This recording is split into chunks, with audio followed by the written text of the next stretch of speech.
we've had similar experiences. Yeah, Chris, go for it. Generally speaking, and like you can always pipe up if you're in here. I mean, if it's a bad time, people usually say so. Awesome. I appreciate that. Um, And thanks for the offer. I may talk to you about that at some point. well, yes, that's what I wanted to talk about. Basically, my company, which does a bunch of research with vegan charities and so on, pretty much gets grants to do this kind of work. And I think about our work pretty broadly. You know, we get commissioned by charities to do specific things, but we have a lot of capacity, which is just kind of sort of thought leadership and communications and stuff which we do, which is not particularly doesn't particularly have any funding. It's just like we think this will help animals basically. And especially in a situation which you're talking about where you're like, because we're in the UK, it's much lower cost of living than the US and Canada. So probably we couldn't afford like a Canadian salary, but definitely if you're talking about living somewhere that's lower cost of living, I mean, we can afford people in the UK, and that's pretty much that's Yeah. pretty much the limit. But it's a good option if to have. I like to think that my team has a good amount of like intellectual freedom, which I think is the kind of thing that you would miss in the hamster wheel, right? Yeah, absolutely. I mean, I hugely appreciate that. I mean, I'd have to see the details, like what kind of Absolutely. stuff would be expected of me and what kind of money it would be and whatnot. But I mean, just the basic idea sounds great though. I mean, yeah, being able to get money to work on the things, like are you talking about getting paid to work on the things that I'm already working on for free? I think pretty much we could make a version of that happen. Yeah. So I've put a link to a Google sheet in the chat, which if you request access, I'll share it with your Gmail. It's a bunch of these type of Sure. grants. Now you probably don't, you might not have time to look into the details of these, but some of these will definitely be open to. I mean, presumably would be like a slightly more structured version. We'd have, I mean, you know, I could help you do this. Put together like some sort of proposal as to, you know, this will be the value add. You'll spend time making content that is, and you know, the type of content that you already make, whilst unconventional for a lot of like shirt and tie funders, undeniably adds value. I've personally had a lot of value from your content, just in clarifying thought and so on. So I think that if we could express that to a funder and say, look, I'm not asking for a lot of money. I'm asking to kind of, you know, live on like a modest range, right? I mean, the way that I think about this is you know, there's an unfortunate reality that like living costs money basically, right? It takes up resources to exist and to feed yourself and so on. So essentially, how can we find a way, and a lot of my team see it this way, how can we find a way to like exist at kind of a modest level whilst doing the things that we would do if living was free basically. Yeah, that's really great. And I mean, yeah, of course when it's grant money, there needs to be some level of structure. Like people want to know that their their money is getting some kind of tangible, Yeah. clear result. Yeah, like cuz right now for instance, this well, I don't know if you've been up on some of the stuff I'm doing, and when Soph and I are talking about it, it's often mixed in with a lot of technical conversation, so it might be hard to extract the high level, like what it's all about. But I'm basically rebuilding Ask Yourself as a open source software project, and it's going to be multimodal. So really high level idea here is just I won't be under YouTube's thumb anymore. And things like the community chat, the video archive, I'll have all that data. So Discord can't shut us down. I'll have a backup matrix. YouTube can't shut us down. I Nice. have backup. I have all the videos on my own system. So basically, no more possibility of censorship, financial or otherwise. Mm. So I'm not building on a foundation of sand. And then on top of that, content can be multimodal. Video makes a lot of sense Mm. if, well, I mean, if that's what you know how to do. Like, I assume you're not a programmer, probably, right? That's No. I'm assuming you're not a programmer. Yeah. So, I mean, for you, video is probably a great medium. And for me, it was for a long time also, and it still is, but I now have the ability to program. So it's kind of like, why would I want to only make video if I can control every pixel on the screen? And I can make articles, I can make video, I can make applications, and applications are particularly good for teaching some of this Mm, stuff, like some of the logic stuff, because I can make something that's interactive, that it's like you're interacting with my mind, and you can click things and they'll do things, and so it's just a lot more ability to express my thoughts if I can be multimodal. So anyway, I'm building this you whole can software ask yourself. foundation. Yeah, exactly.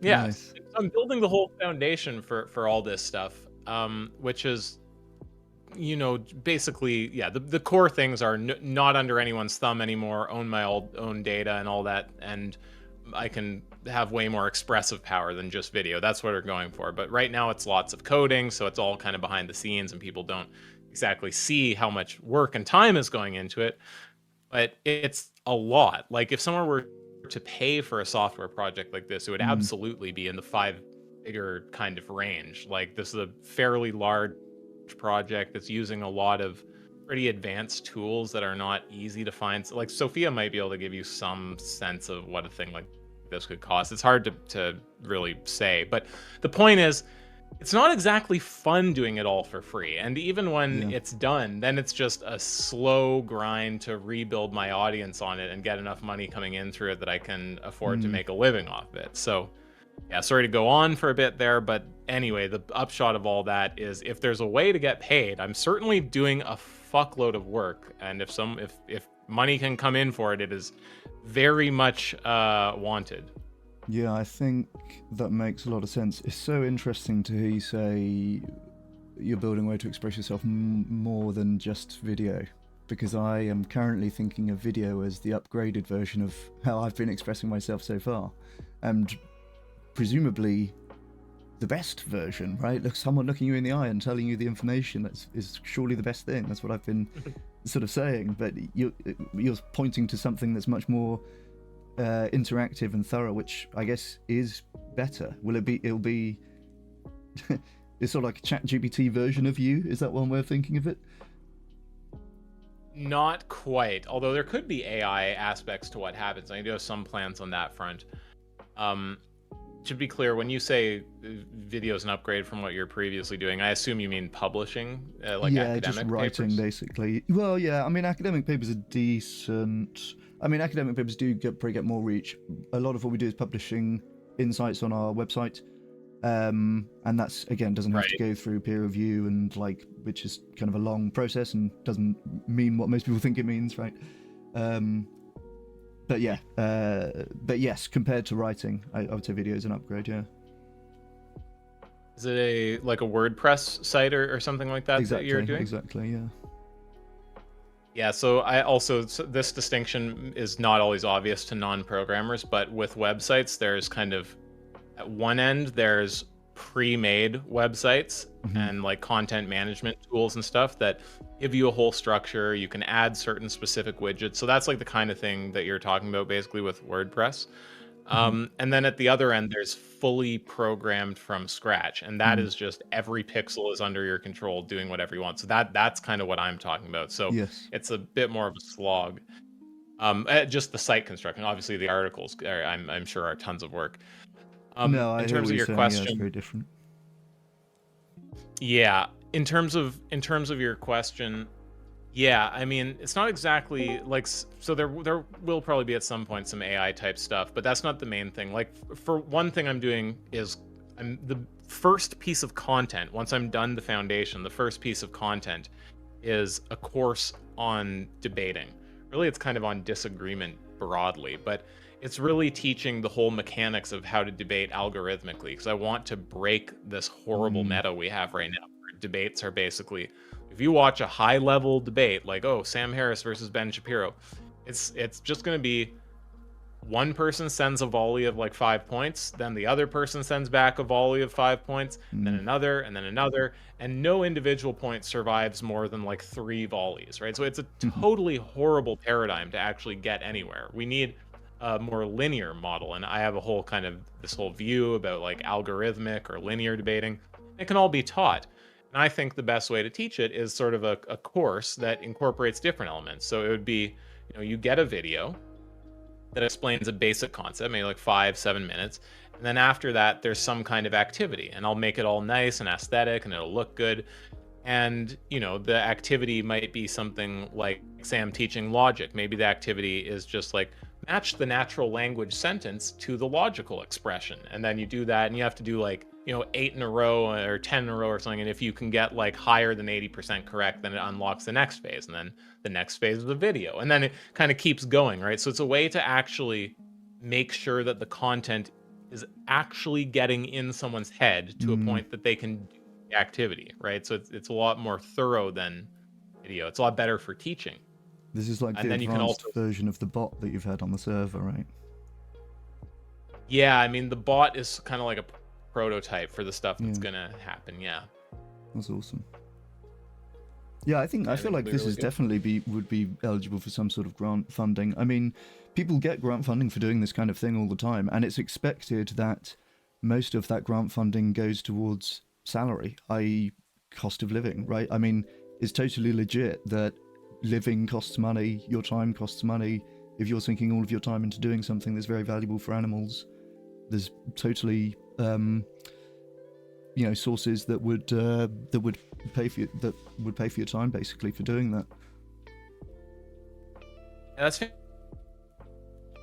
fantastic. I mean, yeah, so I will talk to you about that, I think. I need to kind of see how heavy my school is, because I wouldn't want to take grant money during school and then be too preoccupied to actually do the things that are required. I wouldn't want to bite off more than I can chew. But Sure. yeah, this is great. The connection to animals is at this stage kind of tangential, because obviously I did a lot of animal stuff on YouTube, and I still talk about veganism, and Okay. it's all, it's always going to be a thing that I care about, and I will always be vegan unless I somehow have some insane moral revelation. But I mean, it seems about as implausible as having a revelation that Hitler was right or something. I just can't Right. really see how that's going to happen. So yeah, I mean, but you, There's definitely it's sources so as it's a bit well. tangential, but you can see the, sorry. Sorry to cut you off. Your mic is gone. It sounded Oh, like you started talking and just disappeared. oh, my Oh, you're bad. there now. Yeah, you're good. 1 second. I am. 1 second. I mean, you can always record in here. I appreciate you asking. I appreciate that. Um, Yeah. were So you just to gonna put a were you bow on gonna what I say was something? going to say on, so you were saying that your interest is sort of broader than just the animal stuff now. There is definitely No, a. I was gonna connect it. I was gonna connect it actually Oh, to go the ahead. animal Yeah. stuff. Yeah, so it's a bit tangential, but there is actually a pretty clear connection. You just gotta kind of see it. So I did a lot of animal stuff on YouTube for a long time, but I started coming around to the view that part of why the conversations about it are so hard, aside from, the just all of the insane bias people have, which is probably the main thing, is that people don't have the tools to disagree productively. They don't Mm, one example is they don't have the right kind of values. They also don't know anything about logic. I mean, I think that logic should be taught starting in elementary school in the same way math is. You start learning what numbers are and like JK, and just, think of what the world would look like if people weren't taught mathematics in school like that. yeah. All of the stuff, all of the little mathematical tasks that we have day to day, Mm, like splitting a bill with your friends, budgeting for the month, whatever, just little mathematical tasks, they would just be disasters. You'd disagree with your friends about the bill, and you'd have one guy saying like, okay, well, I think math is kind of bullshit, and I have this like personal view about like sort of intuitive math. And someone else would be like, oh, I do it in this way, where like it would just be it would be totally insane. Like yeah. we don't live in that world. We live in a world where people are equipped with these basic tools. So when we can't when we split the bill and we're not sure how to do that, or we do it differently and we think we owe different amounts, we just we have this obvious total convergence on, oh, someone got the math wrong, and then we just sit down and like do the math, and then we get it right to everyone's satisfaction and split the bill, and it doesn't turn into an impossible intractable discussion. And I just think that we're not in that kind of situation with logic. Most people have no idea how to form a basic argument, and that Yeah. fucks things up. It's not the only thing fucking it up. There's biases, there's other problems, but that is a huge factor.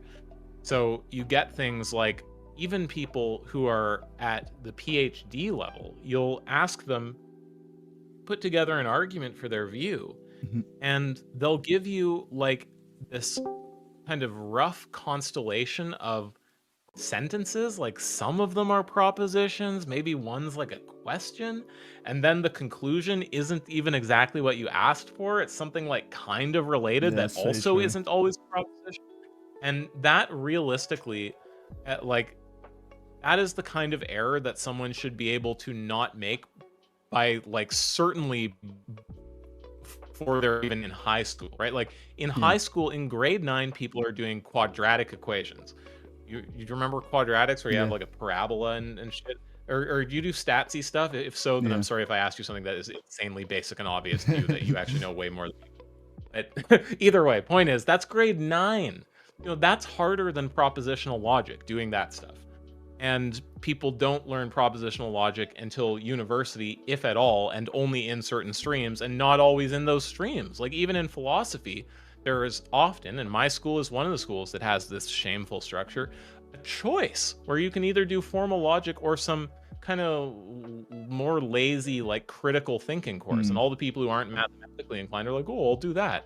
So you have Mm. these basic skills that everyone should have that are just totally lacking, that just fuck conversation. Yeah. So, you know, logic and some of these other things around how to use logic in disagreement, like how to build out a kind of, you know, a tree, and how to, when do you need to press for clarity? When should you be opposing something? When should you be asking for an argument? All of that can be explained and put into a kind of mathematical structure. And that is really what I'm trying to convey. And it's sort of Mm. like the connection to animals is that that's like the foundation to have a discussion that's not totally demented. So that's Yes. kind of how I ended up there. But a bit tangential, but you can see the connection though, I assume. Absolutely, yeah. No, I think it's so true. And you know what? Interestingly, the one of your videos that I remember finding to be particularly valuable was one that you did, which I think was. It seemed like it was intended to be the sort of start of a series, which didn't quite get going. On the debate, the proposition Rolodex, you called it, and you were basically making Yeah. this point of like you know where you are in the conversation, understand like what's being discussed. And it seems like it seems like almost too basic to say, right? But so many people just get that wrong, and even at the very high levels, and I think it's become a real problem in society, in the media, and even in scientific papers, and some that I've talked about. They kind of create a vibe without specifically saying a thing. And it's really like there's this one phrase that I like pointing to in the Dublin Declaration, which is this paper that I go on about critiquing. They say livestock derived foods contain a variety of essential nutrients. Now that is technically a true sentence. Now you understand this with you, right? They do contain essential nutrients in the same way that the gravel on my driveway contains essential nutrients, right? It contains calcium and so on, right? And so it's not saying they are essential to obtain those nutrients, but that's kind of the vibe that you get when you read that sentence. And it's Right. yeah, not only should people be able to do that, but everyone else should be pointing it out in the same way that they do when somebody's calculated the bill wrong. No, you've got it Yes. wrong. We understand Right. that, right? Yeah. Exactly. We have a word for that here too. We call it vague gesturing. Right. Like you don't actually really say your conclusion. You just kind of vaguely gesture in That's exactly some it.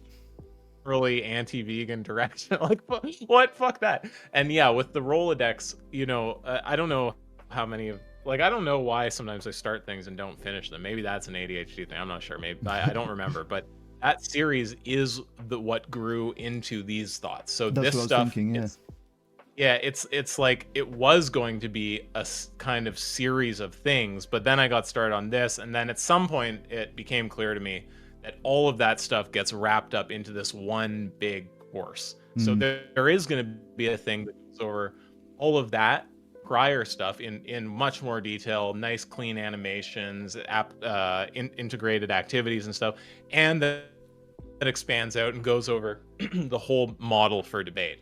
And yeah, the goal is actually, again, it's kind of like with NTT, how the NTT was the hope is sort of to shift the way the vegan discourse happens. And I think it's had that effect, at least to some noticeable 100%. degree. Like quite a lot of vegan spaces and vegan debates center around NTT now, and Absolutely. it makes sense. If you give people a thing that they understand and that's better than what they're doing, then they'll start doing it. It's just like how that's a basic thing, right? So I 100%. think that a similar thing could be done for the debate space broadly, like not just the vegans. Like this is what I mean. It's kind of tangential. It's like it is a core pillar of making the vegan stuff happen better, but it also just is generally needed. Hmm. So yeah, a big part of the goal here. I don't know how successful it'll be. I'll still be happy if it just helps, the handful of people like you who find the stuff genuinely interesting and who like it or whatever. But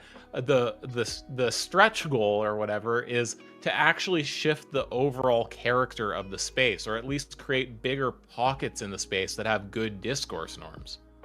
100%. Yeah. And listen, I don't, yeah, not to glaze too hard, but I don't think you should underestimate your ability to do that as well. You've already got a community and following, which is a big asset, right? There's people, I've thrown a couple of £1,000 at YouTube ads to try and get subscribers, and then kind of learned that subscribers don't actually really translate into any interaction. So there we go. But learned that the hard way. But you actually do have a community and following and so on, right? So that's a big asset. And I think that, I think that video would serve as a very good thing to send to a potential funder, basically, and say, look, this is kind of a prototype. This is the type of thing that I'm going for. And I mean, it'd probably take a particular type of person, to be honest. It's probably the type of thing where it'll be a bit of a numbers game, because it's quite unconventional. Like, a lot of funders will be like, this is quite, I'm not really sure like the relevance of this. But you will, I feel, find one who totally gets it and is like, yeah, I'll easily give you 50 grand to develop this. Yeah, that would be amazing. It would be nice just to have. It's nice just when people get it, frankly. And one little thing I'll say to you as a tip.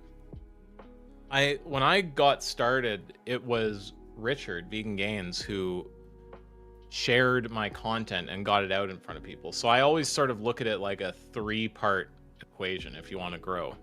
You have to, I mean, I haven't always, I'm not the best example of someone who focuses massively on growth. Like, I do some things that are probably kind of anti-growth in some ways, but either way, this is my view. Basically, there's having good shit to say in the first place, which you're presumably fine on that front. I mean, you have a PhD, you do interesting work in the area. I would hope you have interesting stuff to say. And from what little I've seen, so not much, and it is kind of out of my area of interest and skill. So I respect it, but it's also a bit different from what I'm personally doing. That's fair. Or focused on. It seems more like empirical type work from what I've seen. So presumably the quality is there. So then on top of that, the next thing is like production quality. Like, you need to actually have good videos, good quality camera, lighting, all that kind of stuff. And I just forget, because I think I listened to yours while doing stuff. So I think I was just listening to your voice. I've got some help now. Okay, nice. So that's the next one. But then the third, and probably the biggest, but you really have to have the others to some degree in place for this, is networking.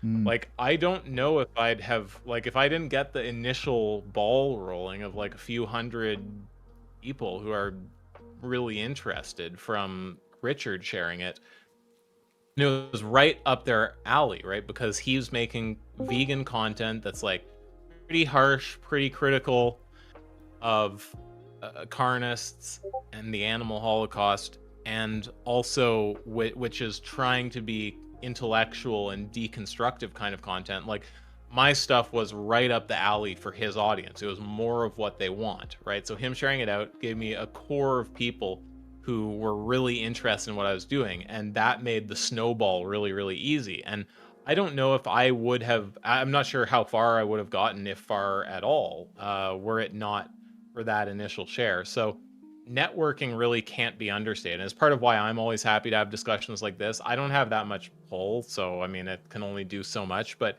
you should almost consider a kind of strategy where you're doing some level of targeting of kind of creators in the vegan space or adjacent spaces and their fan bases, and do things like conversations with them, or make content that covers things that are weak points for them, and then like provide it to them. Mm. And if you can get just it's a numbers game. If you get one solid share from someone large, that will do so much for you.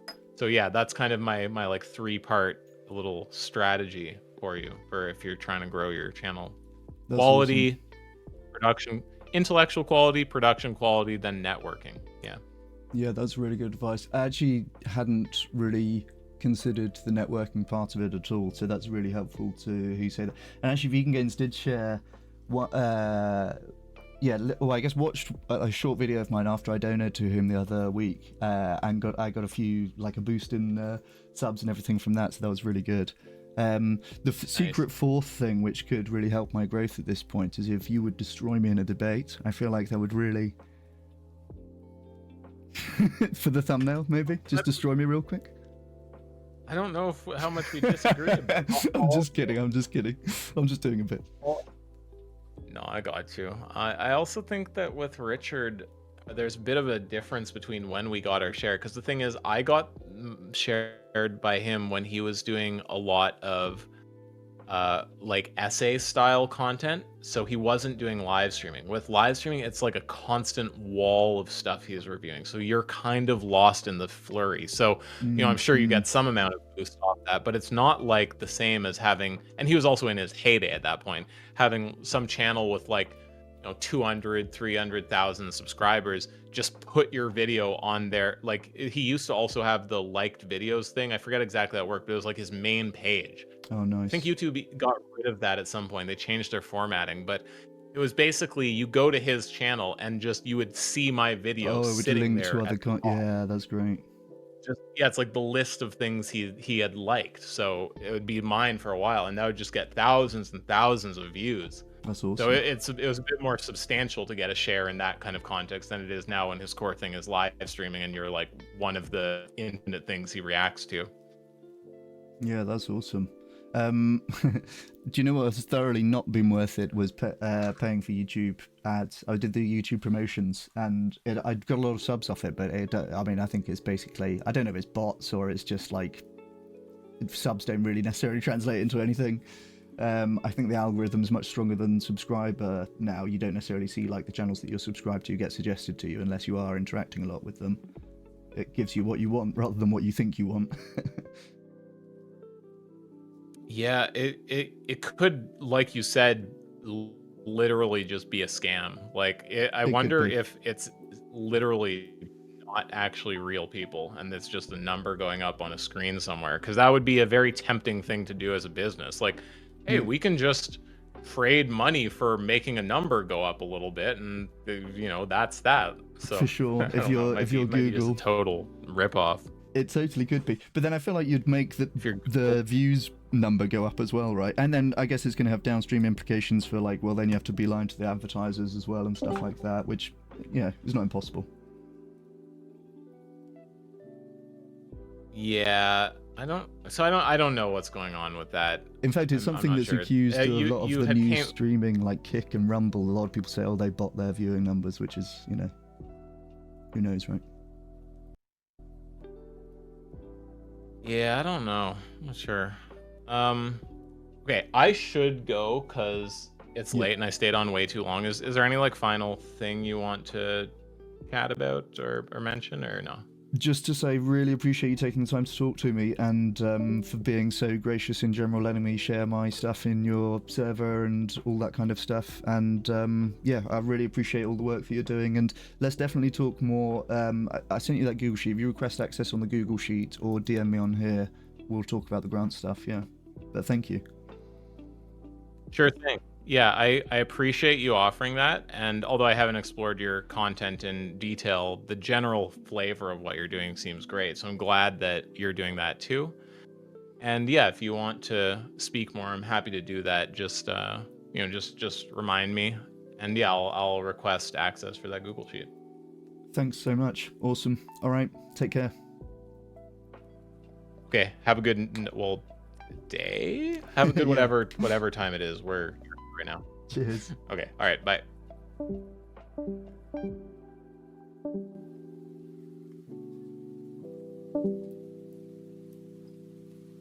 Oh, I thought everyone was here for me.